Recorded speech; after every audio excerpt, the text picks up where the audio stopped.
Hello, my name's Jayde Lovell and welcome to TYT Interviews. Now, I get to interview some amazing people in the science and facts community, but my gosh, do we have a good guest for you today. So we all know that we're facing this infection of irrational beliefs, the highest possible levels, including pseudoscientific views on vaccines, climate change, alternative medicine. This rise of fake news just seems to be endless, but don't worry. Today, my guest is Dr. Michael Shermer, who's head of the Skeptics Society. Now, my first question before I get into the rest of your interview is, when I say skeptic, climate skeptic or the other type of skeptic? Well, that's right. That's a good way to put it. I mean, are you skeptical of global warming, or are you skeptical of the global warming skeptics? What are you skeptical of? Well, I'm skeptical of the global warming skeptics. So I guess that would make me a believer. But in science, we don't say we believe in things. I mean, they just either are or they aren't, or some degree of probability of being likely to be true or not true. You don't say, like you might say, well, I believe in liberal democracy, but you wouldn't say I believe in climate change in the same way. So in science, we have confidence in this. So it tells us skepticism is not a thing across the board. You just say, I don't believe anything. Because, of course, that just leads to nihilism and there's, how would you know anything is true? So that's not the case. We believe lots of things if the evidence is there for it, if the arguments are solid, if there's a convergence of evidence from many lines of inquiry, if the experts in the field all agree this is most likely to be true, there's a good chance it is. So that's kind of how we think about belief. So you don't say, I believe in climate change, you just say, I just say it is real. Yeah. In the same way I don't say I believe in evolution. I say evolution, it just is. It's a fact of nature. Like, I don't believe in gravity, but I better believe in it because, it's real. But you wouldn't say that. You just say gravity just is, and here's the math that describes how its effects are and so on. And so when we use that word belief, we mean something different than like in politics or religion, something like that. So you're a climate skeptic. That's right. Which is probably appropriate because you're head of the Skeptics Society, publisher of Skeptic magazine, which you should all check out, and really the leader in the war against fake news. You've appeared on the Colbert Report, on Oprah, on Larry King Live, New York Times bestselling author as well of Skeptic, Viewing the World with a Rational Eye, The Believing Brain, and a whole host of others, a columnist for Scientific American. I'm overwhelmed to have you in the studio, so thank you for joining us. You're not skeptical of the skeptic? Well, I mean, people do say, why should we believe you? I say, you shouldn't. Yeah. I mean, this is part of the thing we face, is that people just accept whatever comes across their vision or whatever source of media. And the way it works is in our brains, the moment we comprehend something, you hear it online or in the media, you see it, you read it in a newspaper. The moment you comprehend it, you take it as true. It's another cognitive load to say, I wonder if it is true, and then challenge it, be skeptical of the claim. So that's an extra cognitive load. It takes longer to process. It's not as comfortable. We know that once you comprehend something, you get a hit of dopamine, which is the feel-good drug in your brain. It's as you know. So we don't like confusion. So confusion means less dopamine, and the areas of the brain that light up in brain scan studies where you challenge something you comprehend, when you become skeptical, are the areas associated with like bad smells and uncomfortable, unpleasant emotions. So this is why, in addition to all the social reasons it's uncomfortable to be a skeptic in a room full of believers, it doesn't even feel good in the brain. So this is why we have a little bit of an uphill battle as skeptics to go against the grain of what everyone else is saying. So once you're in that echo chamber, once you have a belief and your community of people also have a belief, it's physically or neuroscientifically painful for you to challenge, challenge that belief. Right. Well, that explains a lot. Yeah. Well, let's talk about, you've written a book called Why People Believe Weird Things. Let's talk about Donald Trump, of course. Why do people believe anything that man says? Well, first of all, a lot of people don't. As we've seen, at least half the country doesn't believe him. And a good portion of the mainstream media doesn't believe him. And so I think, right off the bat, we don't have to just assume that he's taking us down the road to the apocalypse and doomsday. I don't think that's the case at all. I think that the Congress is working, the media is working. This is the whole point of a free press. This is why we have so many sources of information like this show and other shows that challenge people on their so-called alternative facts. I think the system's working fine. Can I get you to say for the record, TYT is not fake news? As far as I could tell, without being too skeptical, TYT is real news. Yes, thank you, thank you. Which is slightly different than saying it's not fake news. It's a little more positive. Yeah, it's real news. But back to Trump and so on. Yeah. I mean, I've been following politics since 1972, the first election I voted in. When Nixon became president, and it's been always polarized. It's always our team against their team, and that tells us that that people select the things they believe in based on what the team believes. What is our core beliefs that we hold, that we define ourselves by, and then you commit to those.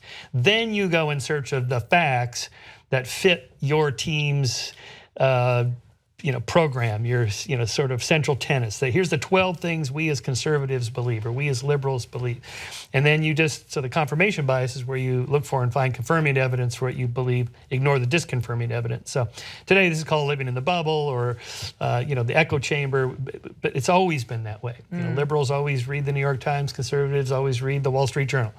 Liberals listen to NPR radio, conservatives listen to conservative talk radio.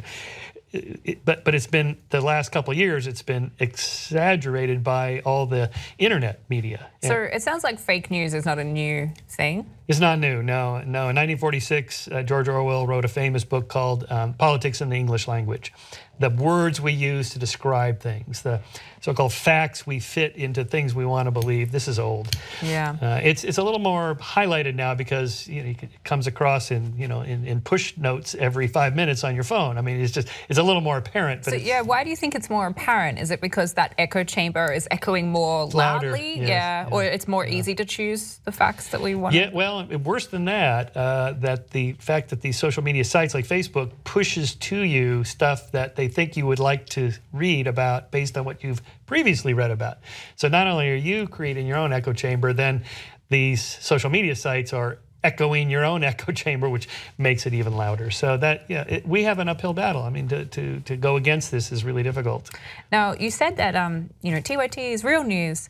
So we're a progressive news network, and we always think we associate fake news with the conservatives. Is there any sort of fake news on the progressive side of politics as well? Are we guilty too? Yes, I hate to tell you, everybody is guilty of this. Left, right, center. Get out, sir. Libertarians, progressives, you name it.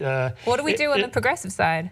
I mean, a lot of, like, for example, we hammer the conservatives about, say, creationism and climate change, but liberals and progressives tend to be, I think, inappropriately skeptical of, say, GMOs. And the whole vaccine autism thing, that's been mostly driven by people from the left. And so, I mean, there's a fair share to go around. Of course, it's easy to find more examples that the other side does, because you remember those more readily than your own. But as someone who tries to be apolitical, I mean, Skeptic magazine is not a political magazine. We just try to thread the middle there, or stay out of politics. And I can see it on both sides for sure. And this is the point of having a free press and having lots of sources so that you can counter each other. And this is why I'm concerned about these sort of threats or challenges to free speech on college campuses. I understand where the students are coming from, but the only way to know if you're wrong is to talk to other people, is to listen to somebody on the other side. Oh, but that's hard. I don't like listening to people on the other side. I don't like, sometimes I listen to conservative talk radio just to hear, what is it they're on about today? So does a lot of it I don't agree with, but I force myself, or I read some other source like maybe Alex Jones's, crazy wild InfoWars. I mean, but he has a huge following. All right, I better listen to what's going on over there, because that's going to filter in over here in sort of the mainstream, and then people are going to ask me, well, what about this? What about that? I don't know. So you got to pay attention. So do you think that might be part of the cure to this polarization, this fake news, us versus them type of, at the moment it's so polarized. It's like we are in our echo chamber and we're not going to listen to a thing that you guys say over there. and vice versa. And being a part of TYT, we're seeing this TYT versus Alex Jones fight kind of escalating. Do you think that? Oh, I didn't even know about that when I brought him up. Okay, well, yeah, all right. So, yeah. Well, yeah. I mean, just talking about it. Yeah. Okay, so if you make some particular claim, it's like, okay, stop, wait. Well, let's just address this one thing right there and figure out what the real answer is to that before we go any further. Because the problem is that people aren't really interested in the facts. I mean, climate deniers, they don't really care about parts per million of CO2 gases or ice core data or tree ring data. They don't care about that. What they want to know is that if climate change is real and Congress is going to pass legislation, is this going to be a threat to my ideological belief in free markets and unregulated business and industry? Because that is one of the things I define myself as a conservative. So now you, the climate scientist, are a threat to my ideology, and it doesn't matter what your facts are. I'm going to be against them no matter what. So if people are like that, they're like, I don't care what your facts are, this is my point of view, and I'm not going to change or listen to a word you say. How do we then find that? How do we stop them? How do we find that common ground? Well, of course, you got to marshal the facts at some point, but I usually try to do an end run around it by saying, look, I totally get where you're coming from. I understand. I respect your position. And you listen and be respectful, because otherwise the wall goes up. I used to be a climate skeptic. Then I changed my mind after I read these reports. And I want to stop you there. Yes? You used to be a climate skeptic. This is actually true. I'm not just making that up. Yeah. Yeah, it was. Well, when I was in college in the 70s, there was all these doomsayers saying, we're doomed by the 80s. The rainforest will be gone. We'll run out of oil, precious minerals, and so on will be all tapped out. No, this didn't happen. So by the 80s and 90s, I was thinking, you know what? I think these people have really exaggerated this stuff. I just don't think it's that bad. And as a longtime student of doomsday scenarios and apocalyptic, mostly religious, but there's secular versions, they're always wrong. Okay, so I thought, there's probably nothing to this. And then by the 2000s, the evidence really started coming in, and I started reading the primary literature and thinking, you know what, I might be wrong about this one. How did you find as a climate skeptic? It's a rare climate skeptic that finds himself reading scientific literature on climate change. Well, that's true, but in part because politically I don't have a dog in the fight. It doesn't matter to me which way it comes out. It's not a threat to me politically. Or ideologically or whatever. So this is easy when you're not committed to it. It's like people I talk to. I live in Southern California. I mean, it's easy to be an atheist in Southern California, no problem. But if I lived in, I don't know, Tulsa, Oklahoma, or Tennessee somewhere, the Bible Belt, I could understand why it's not easy to do that. So. In my case, I didn't. There was nothing to lose really by saying I changed my mind, and I did this in Scientific American, in one of my columns. And believe it or not, I got just a boatload of mail from readers of Scientific American that were stunned that I changed my mind, not because they believe in climate change, because they're skeptics. Oh, Shermer, you're skeptical in the wrong direction this time. Yeah. This whole climate thing. They were climate skeptics. Yes, they were climate skeptics. I thought, wow, reading Scientific American, holy moly. Okay, that really surprised me. So it sounds like there's skeptics that are also climate skeptics, and there's skeptics that are also religious, and there's like scientists that happen to be Christian, and there's a lot of people that have a diversity of views. If you're at home and there's families at home, and I hear this story all the time about, they have to go home for Thanksgiving, or they're with their family, and that person might be a progressive or a scientist. They believe in climate change, but their father is like a Donald Trump supporter and doesn't believe in climate change. And it's actually this dynamic where people that are friends or family members have opposing views and are being really passionate about them, and it can cause trouble. So how do we find the common ground if someone's got a relative or a friend that's of an opposing view, a non-skeptical view, and has taken on a non-skeptical? It's hard in families because these are people you have to live with or be with for the rest of your life. And it's like, maybe it's better not talk politics or religion at the dinner table, that old meme. But the way to bring it up, I think, is sort of gently. Hey, I read this article, or I saw this show, or what do you think? Not so threatening. You're not attacking. Don't attack somebody's viewpoint, because the wall is going to go up. We know from research on cognitive dissonance, the moment you feel you're being attacked, if you tell somebody that their deepest held beliefs is just utter nonsense, the wall goes up. They're not even listening anymore. So you got to sort of do an end run around that. You don't have to give up your whole worldview. Like when I'm dealing with creationists, I just want them to accept the theory of evolution because it's good science. You don't have to give up Jesus and all that stuff. It's not my thing. If it's your thing, that's fine. But the science is solid. I start there. If you try to talk them out of being a Christian and then introduce evolution, forget it. It's never going to happen. Yeah. So at the dinner table, you just kind of wait for the right moment. If it's important to bring it up, and just and also one of the tricks or rules of debate is repeat your opponent's position clear enough that they would say, yes, that is what I believe. And what you'll find is they often won't say that. They'll say, no, that's not what I'm arguing at all. Now maybe they are, and they hear what it sounds like, and they think, oh, that doesn't sound so good. I'm going to reconfigure my argument. Or maybe you didn't quite understand what they were saying, or they weren't clear. And that actually avoids a lot of conflict. Just trying to figure out what the other person actually believes, and maybe they don't even really know. Clarifying what they stand for. Yeah. You said that the walls go up when we say like that view is wrong. Yeah. But scientists, and I run the science channel, scientists love to do that. They love to say, I'm sorry, but your skepticism of climate is wrong. You're an idiot. This is the real science. Yeah. Do you think that scientists in the audience should be? How should they just be like, here's the facts, or is there some more finessing? Well, yes, of course. I mean, that's what we do, and I've been guilty of saying you're an idiot for believing whatever many times. I mean, it's just the temptation is there, of course. But what is your goal? If the goal is to change people's minds, there are tried and true strategies of how to do that psychologically that have been developed by sales and marketing people.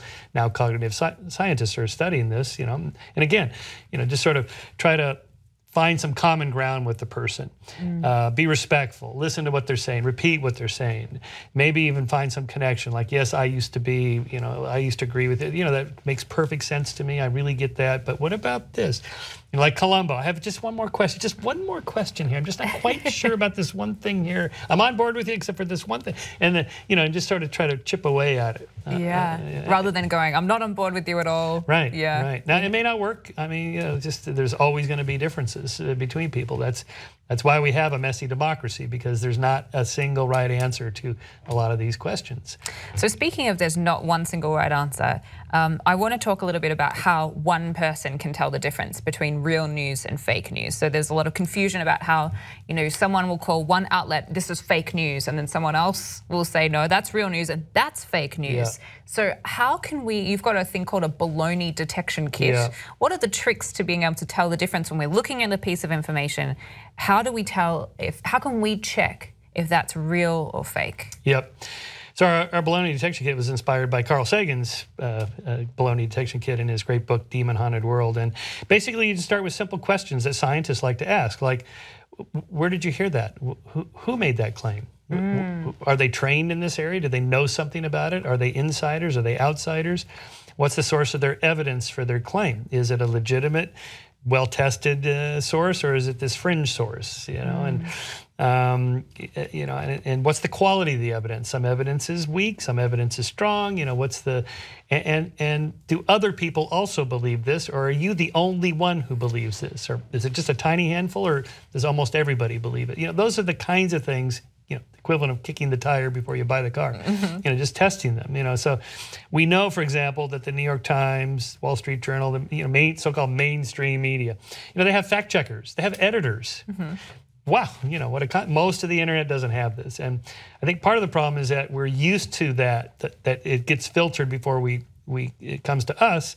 So we think, well, there's probably something to that, or else somebody would have filtered it out already. On the internet, there's no fact checkers. And this is part of the problem. I think we have to be retrained to think, okay, most of this stuff on the internet has not been fact checked, not been edited.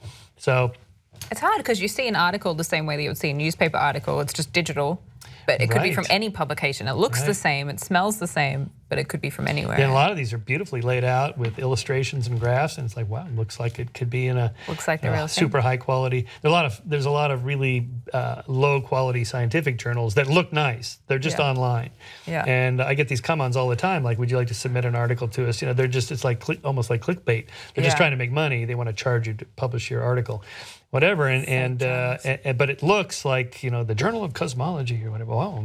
But it's always good to ask somebody in that field, whatever the field is of any endeavor, is this really like a good source or not a good source? Now, I want to challenge you on this because, as you know, I host the science show SciQ, and we did a piece on homeopathy. Oh, yeah. Now, I think you and I would have similar views on the reality behind homeopathy, but we had people write in a lot and cite the Journal of Homeopathy. Yeah. And it is a mainstream publication in that it's from a mainstream publisher, the same publisher that publishes well-renowned journals.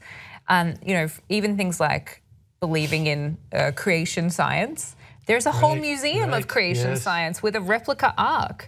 So if you say, where is that published, or can you point to it in a mainstream institution? Well, Journal of Homeopathy, Museum of Creation. How can we tell? Well, those I would separate. So the Creation Museum, this is it's owned and run by this young Earth creationist organization called Answers in Genesis, and they have a very narrow, particular point of view that most Christians do not accept. They are really, truly in the minority.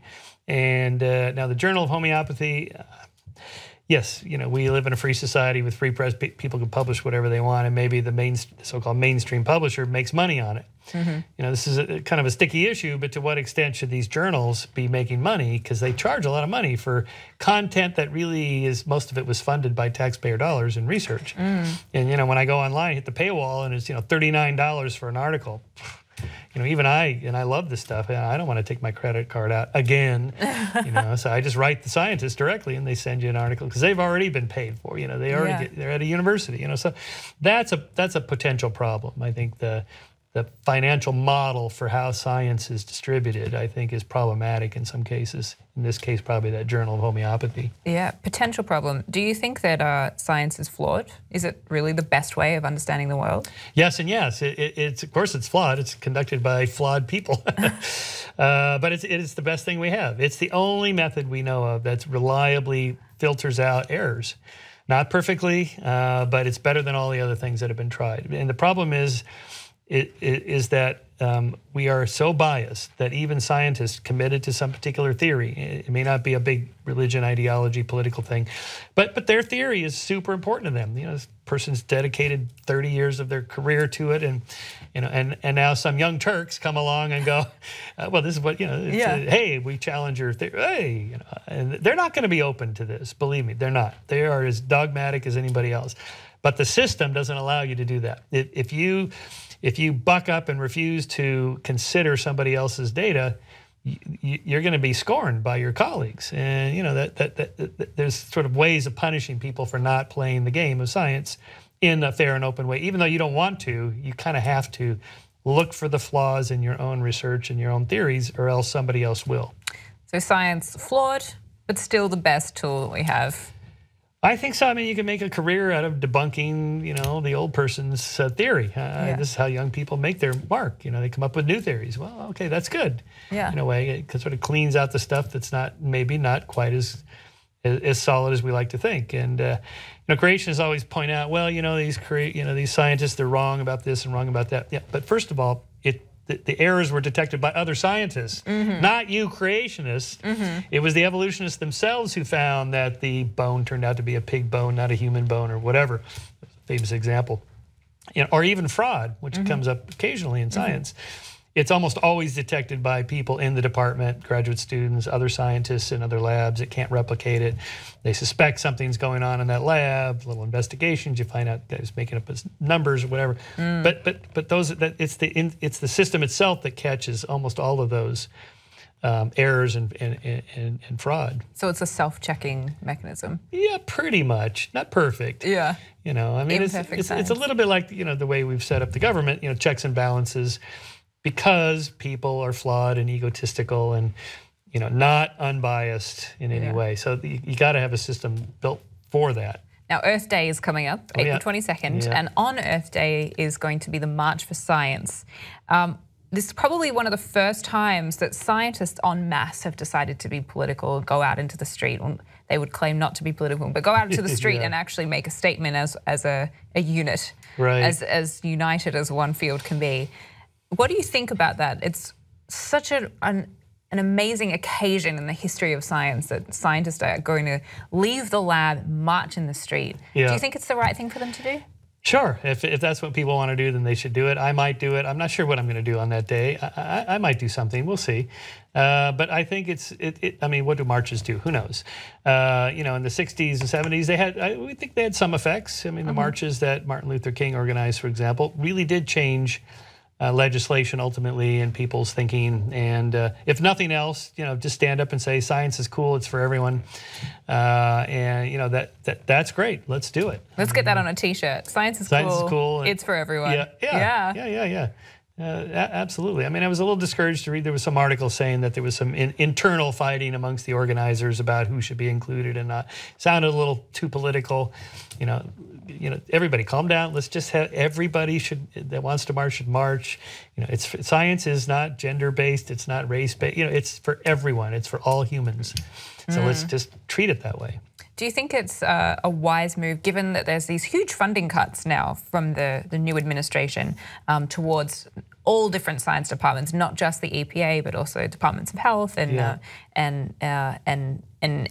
anyone, NASA, that any sort of element of earth science is potentially in trouble. The National Science Foundation that funds most of our public research is facing cuts. Do you think it's the right thing to do to actually go and fight for that? Yeah, absolutely. I mean, and again, the way I would approach that, the way I'm thinking about giving a speech or making a video or something to you know, directly to the president, you know, to make America great again. What makes America great in the first place? Well, science and technology. This is the stuff we have done better than really almost anybody else, except for maybe the Brits, for at least a century. And you know, so we should do more of that. And why not? Why not march for that? Do you think that the March for Science and scientists in general should be doing more? Like they're very good at saying, you know, we need more research, but I don't often hear them saying things like, we need to fight for reality. We need to fight for real news. Yeah, it kind of feels like it. Well, I mean, back in the Bush administration, people were saying, you know, because he was talking about faith-based initiatives, and so we were saying, well, we believe in fact-based initiatives. You know, so you know, these things have been around for a long time, and the pushback is good. This is what we should do. I mean, again, we live in an open, free society, a democracy. This is how you get your voice heard: is you stand up and shout. Yeah. And so let's do it. Let's do it. So earlier in the interview, you were mentioning that you've been fighting fake news under different names for a long time. Right, yeah. You know, you've been through vaccines, you've been through the evolution debate, you've been through Teach the Controversy, you've been through all sorts of different, these sort of issues come up from everywhere. So Skeptic magazine is actually celebrating its 25th anniversary this year. Oh, cool.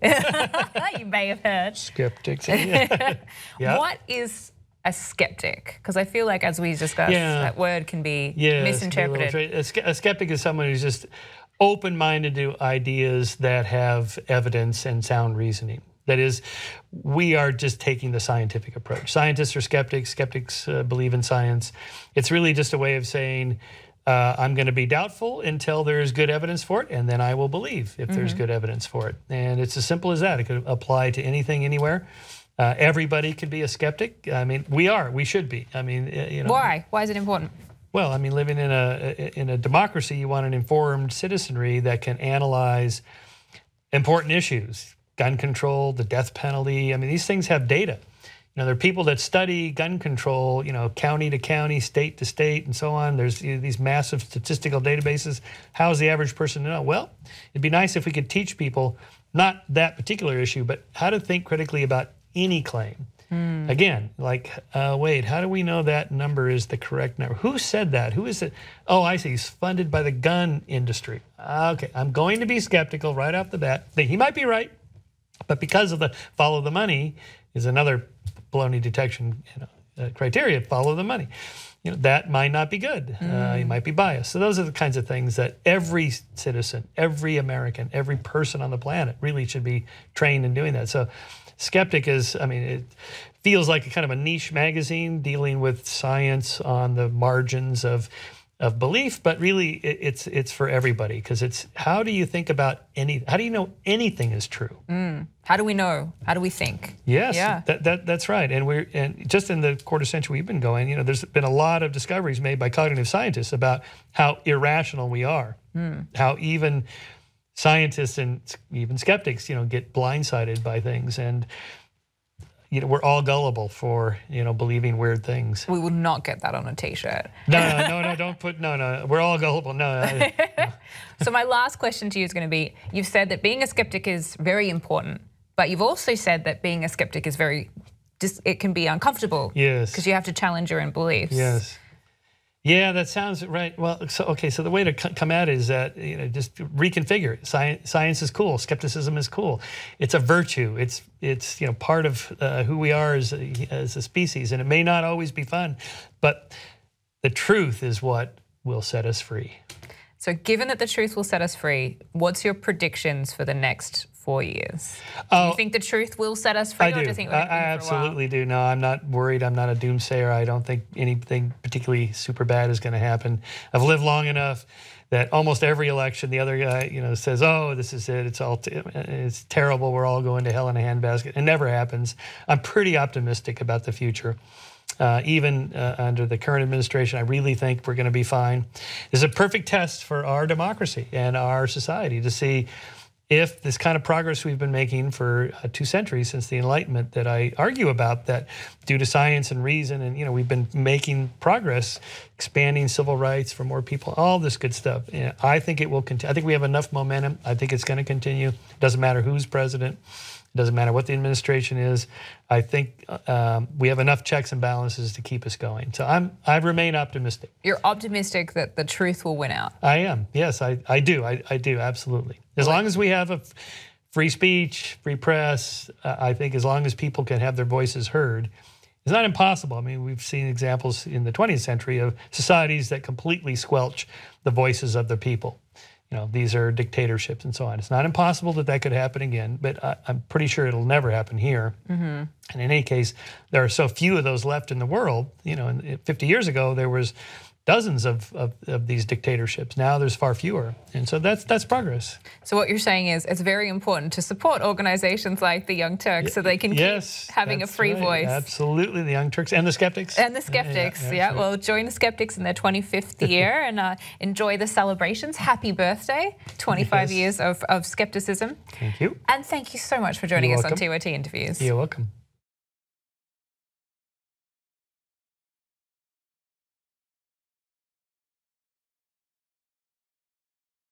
Young Turks members get to watch every single interview live as it happens.